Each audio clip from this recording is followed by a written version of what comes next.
Welcome, everyone, to a very special episode of The Buck Stops Here. And of course, I'm the Buck, Kirk Buchner. I operate NotHallOfFame.com and the United States Athletics Hall of Fame, which has some big news coming in the next 2 weeks.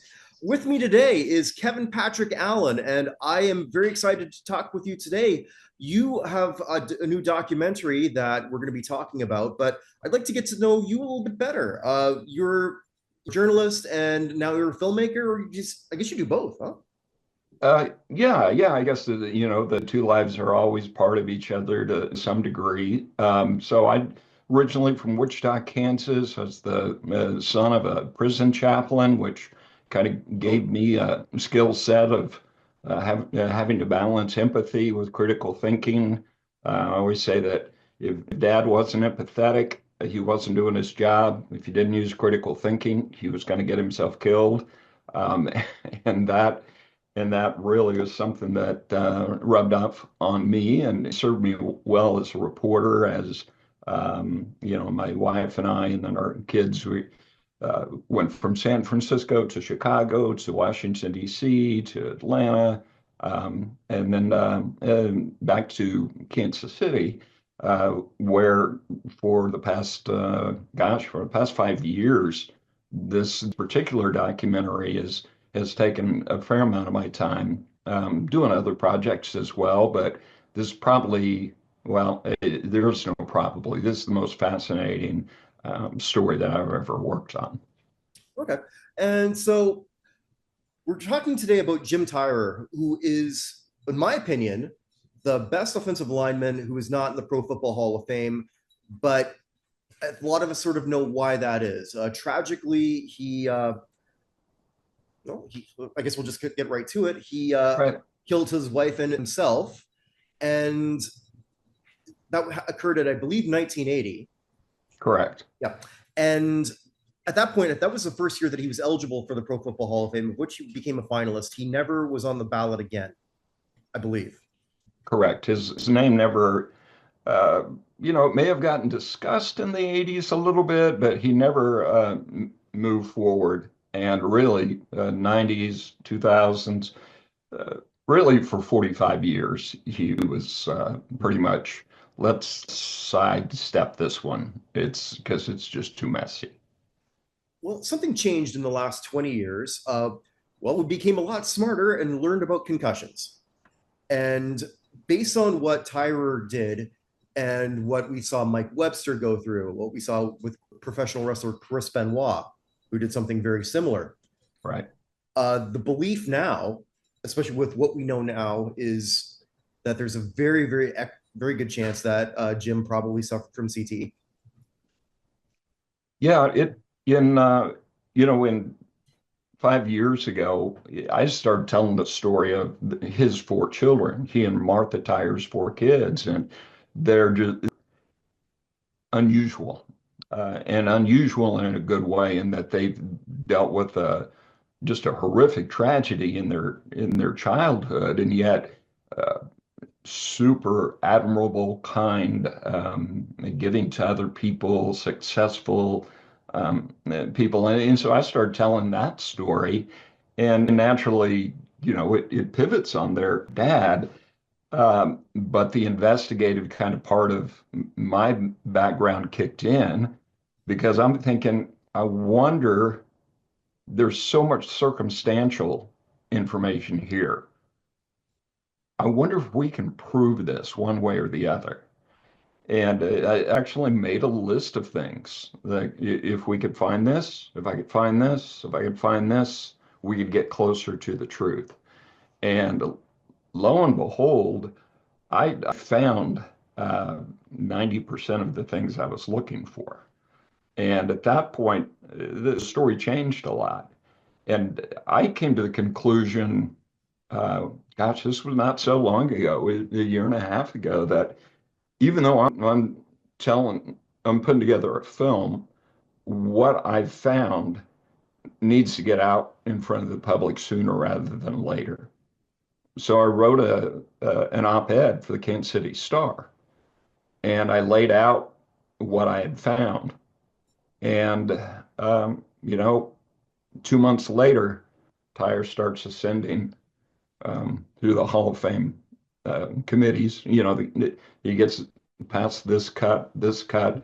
I mean, they start with what 165 in the In the Senior initial, Bowl. Yeah. yeah, and makes it down to 60, makes it to 30, makes it to 9, 6, 3. It was, the momentum just picked up, Mhm. and that's how this came to be. It is kind of a beautiful thing. I will say that initially, when interviews and all were being done about this, and people would ask me, why 45 years later? I, I didn't mention my role in it because as a reporter, I want to be part of this story. I'm not part of this story. Mhm. But I soon found out that, well, then the kids start getting this put on them that people say, these kids are campaigning. They're just there. They can't live with what they know and they're in denial. And I'm like, okay, that's they've never campaigned for their dad. The stats speak for themselves. Mhm. And it was just by me sticking my nose in there and this information coming up that this started to come about. And that's where it went this year or this past year. How did you first become enamored with the story? And like, what's the process in you deciding that the story needs to be told? People ask that all the time. I think there's this like, okay, you decided to do a story on a left tackle from 19, well, yeah, everything with me begins with curiosity. And uh, in this case, living in Kansas City, my wife was coming home from hair appointments over the course of years and telling me about the woman who cuts my hair is a special individual. She's like the bartender that listens to everybody's problems but never talks about her own. Mhm. Um, that person was Tina Tyrer. Um, and that's the eldest daughter of Jim. And of course, Tyrer is her maiden name. So, she's under the radar in many ways. And I asked Tina some questions, and then I asked her if she and her siblings would meet me for coffee, and we developed trust, and we were off at that point. After you put out the documentary and the process sort of whittles down to three, I know that you were on Clark Judge's show. Uh, I believe you were you not? No, I haven't On been. I Talk know of there's Fame? been articles that have been written or other people have talked Oh, okay. about it. Because But I yeah, thought you spoke with Clark Judge on Talk of Fame. no. No, okay. Well, did any of the voters sort of reach out to you? Yes, I have had voters reach out to me. Um, and I would say, yeah, I came out with a short documentary, Mhm. uh, and that was in 2021. And that really just gave me the material that allowed for other people to see this is worth, uh, getting behind, which led to the funding to really do this, what we've done right now. And as I did interviews, I traveled to meet with Rick Goslin Okay. in the Dallas area. And, there's a variety of voters that I've talked with. And then as this has gotten momentum, yeah, there have been people that have reached out and I've reached out to them. Um, I've talked to, I'm sure, a half dozen of the Hall of Fame voters, maybe more. Good. Because I know when speaking with another person he's not for the main Hall of Fame, but he is part of the Blue Ribbon Committee. And I think he might have been part of that with the coaches and contributors. I'm not sure in seniors, Ken Crippen. Okay. No, I haven't spoken with him. Okay, so yeah, Ken's got another great show. He's a football historian, just great guy. Uh, I know, but that Ken would probably have voted for him. Well, I shouldn't put words in his mouth, but Ken has told me when I asked him directly, "Do you look at anything off field?" And he says, "No, everything for him is purely on field." And I imagine in that room, and it was sort of it was a very hard sell for a lot of people. Yeah. Yeah, and it's so tough. I think based on what we know now, we were able to get him to that point. I don't know if they're going to put him up again. Generally, what I've seen before, as they're being a lot more transparent, we saw with Buddy Parker the year before, where Buddy made it to the scene to that room. Apparently, it was the longest conversation in that, and that we know that thanks to Clark Judge. Uh, but then he never made the finals last year, and I Hmm. wonder if we might see that again with Tyrer. Yeah. He is a member of the Chiefs Ring of Honor. Correct. Yeah, Yeah. and I know there was no. I, I'm not aware. Was there any talk of removing him after?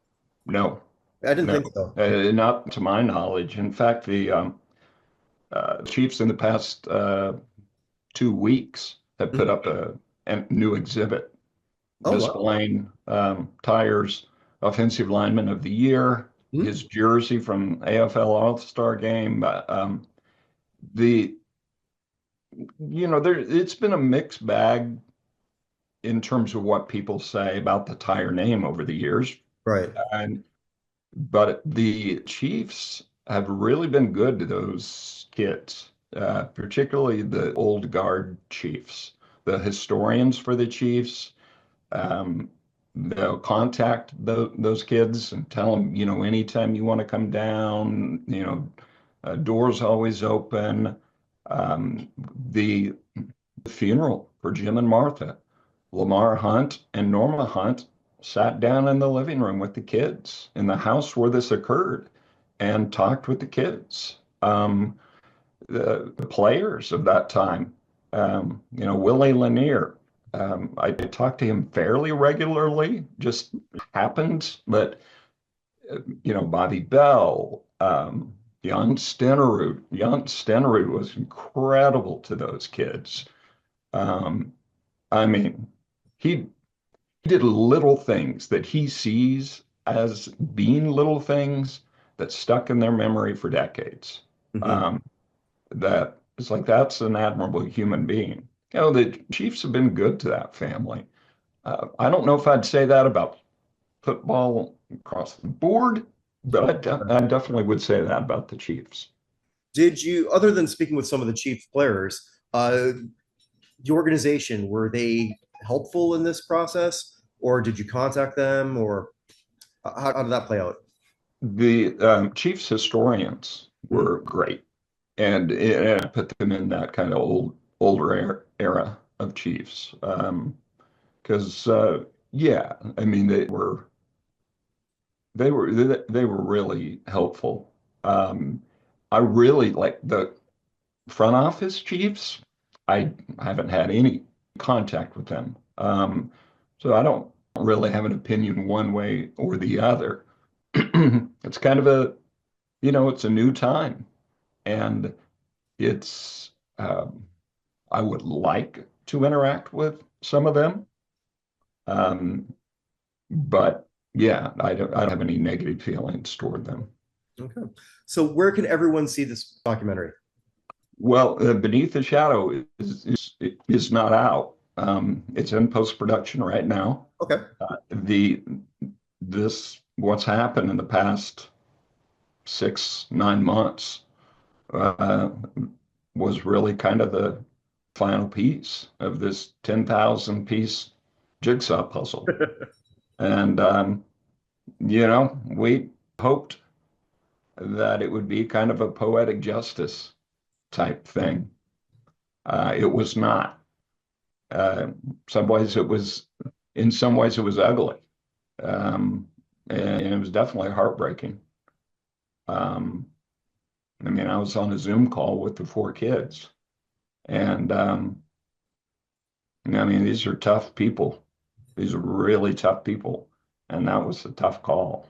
That was, yeah, ripped off a scab, and Mhm. they handled it well, but the pain was there. So you're saying like the call when they received the news that they were not, that Jim wasn't selected? Uh, once the information was out, Mhm. One of the kids knew, I knew, sent texts to the other kids. We all got on a Zoom and just kind of Yeah. just put it out there, you know. It, it, yeah, there was a lot to put on the table. I mean, it was bad. It was bad. Yeah. No, it's certainly has to be a rough time for them. How old were kids when this all happened? Uh, Four kids. Mhm. Jason Tyer's the youngest. He was 11. Steph was exactly 1 week from turning 13. Um, uh, Brad Tyre was 17. He was a junior in high school. And Tina was a sophomore at the University of Missouri. So three of the four kids were in the house and when it all occurred. All right, so certainly of an age where they can have distinct memories of that. Yeah. Yeah, absolutely. I mean, um, I'd said before that they found their parents. Um, they didn't they didn't just find them. They were there for it. They heard it. Um, so yeah, I mean, it's unfathomable what they went through. Um, And to come through the other side, just as regular people, is astounding to me. yeah, and I mean it was to me too, and that's what initially drew me to the story. Mhm. Like how'd you guys pull this off? Mhm. Because we all know the stories of people that deal with extreme cases of trauma, and so many times their own lives follow a similar course, or it doesn't go well. Mhm. And these kids, that's not been the case. And I think that there were a couple of reasons why. Uh, One of them was that their parents were the people that they were. And that's kind of the ironic thing, is that part of why they've done so well is because they had a good dad and they had a wonderful mom. That what occurred was a aberration in the context of their whole childhood. And then the really the huge thing was that their grandparents moved into the house Yeah. immediately. Well, I saw that in the trailer and from other interviews that you've done and just doing a lot of research. It seems like they're almost the real heroes of the story to sort of like Yeah, move in there. And I can't even imagine because, correct me if I'm wrong, that's the mother's parents who did that. yeah. Yeah. I mean, to give you some context of it, it's, I mean, it is stranger than fiction. Grandpa was a triple amputee, Oh. um, and most people did not know he was a triple amputee because he would conduct himself in public and long pants, long professional dress, and he was a star student at Purdue. And 3 days after finishing classes, he's with his girlfriend and another couple in a car that goes out of control, hits a tree, kills everybody but him. And he was not expected to live. I mean, I have headlines that say um, Truman Klein dying, grave condition, not expected. It's just Yeah. and they amputated and amputated more and went back again. And, eventually he comes out the other side. And guy within 3 years has his master's degree in engineering. He was just an incredible person. And it was his past of having gone through uh, so much himself that really was a living example for those kids that there's going to be better days. Mhm. I'm blown away by that. I had I thought I did Yeah, a lot of my research on this. Apparently, not enough. yeah. I mean, really, it is a story that's so much more than football. It's so much more than that one day. Um, so much of it has been mischaracterized, is just flat wrong. Um, and I mean, I have dug into this to such a degree that, you know, people that have questions, people that think they know the story, bring it to me. I can guarantee you I have the evidence of what occurred and what the backstory is. When do you think this will come out, the film? It'll come out this year. This year? Okay, Um, great. yeah, and it'll be a docu-series. Oh, Um, so and we're talking with different distributors right now, and yeah, just finalizing some different things. I'm even doing still a couple more interviews with voters, actually, uh, kind of following up on that's how did you reach your conclusion. yeah. No, I'm really happy to hear that a lot of the voters sort of came to you or were willing to talk to you. The voting process is something that I study in depth, and I've gotten to talk to a couple of voters who are just great people, and I always feel sort of bad for them because every time sometimes a fans person doesn't get in, then they take the brunt of it, and a lot of the time they're more hurt than anyone else. Yeah. Yeah. I remember Rick Goslin mentioning that it was, it's tough to make that cut down. Oh, Um, sure. Yeah. and I see the comments. It's a travesty that so and so isn't in. It's Right. like it's a, it's ridiculous. This person isn't in. But when you start really cutting it down, there are fewer legitimate cases where, you see somebody that's the guy they love, and that's why they say it. And it's like, uh, what are the stats? What are the Pro Bowls? And you start breaking it down and like, okay, there's 40, 50 guys ahead of me. Sorry, but you could Yeah. at least see it. Um, Tyrer is different in that regard. And yeah, Well, no, absolutely. In terms of just the accomplishments, all pros, all star slash Pro Bowls that he has, championships, he leaps off the page in regards to his position and just everything on the line. So it's not that's never been the issue. What I can't recall, I've been trying to figure out. Maybe you might know the answer to this. Uh, he was nominated. He became a finalist after this all happened. Did it not? he was actually a finalist when it happened, Oh, and then during didn't it. Okay, that's the finish thing I it. can figure out because they're very cookie cutter now as to when they were doing this. So when they make Right, announcements, but back then they were not, and I right, couldn't find when they were in 1980. Okay, so he was a finalist when it happened. Okay. right. Yeah, I mean, in some ways, it's kind of the way it was this year. You know, Yeah. I mean, yeah, it's just right on the cusp. Hmm. And for what has been kind of curious to me is the people that have been able to share voters kind of their experience or their impressions. If they had been able to talk about what really was being voted on, Hmm.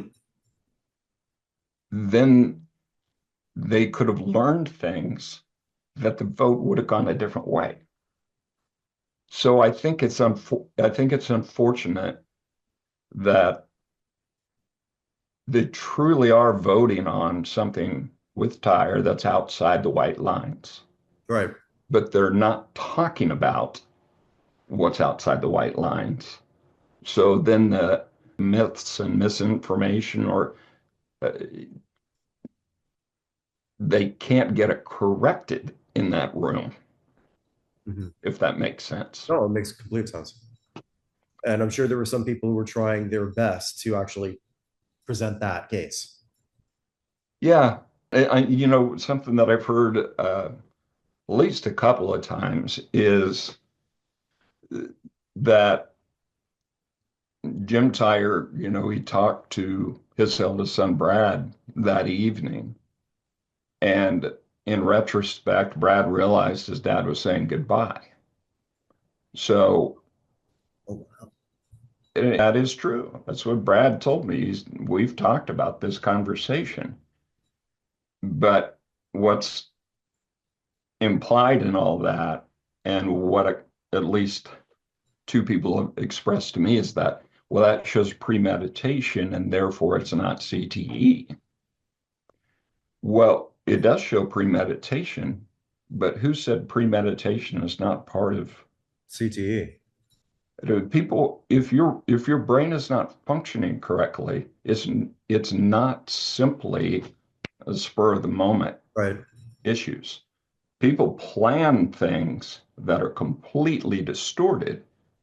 Your brain was jacked up a week ago. Yeah, I mean, so if you talk to experts on CTE, that it's not just this explosive anger. It's the brain is not working. What seems logical, what the even the moral reasoning seems sound.